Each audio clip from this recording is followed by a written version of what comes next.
Welcome to Penrose Learning, where we make understanding easy. You start by opening Settings and confirming your Realme UI version so you know available options.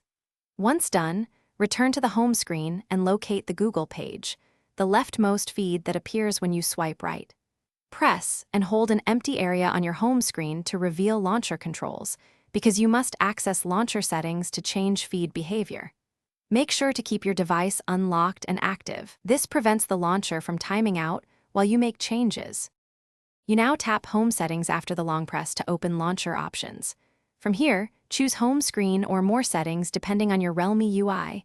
Names vary, but the goal is the same. Next, find the Google Discover or Smart Assistant option. This controls that left Google page, and toggle it off. You disable the feed so swiping right no longer opens Google.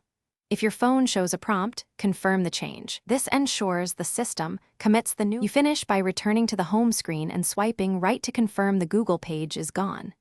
If the feed still appears, restart the launcher by force-stopping it in Settings Apps Show System Launcher, or simply reboot the phone to apply changes.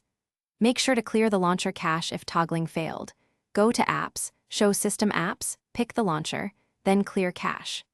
This removes stale data that can preserve the old behavior and resolves most problems. Thanks for watching. If this was helpful, leave a like and consider subscribing. See you next time.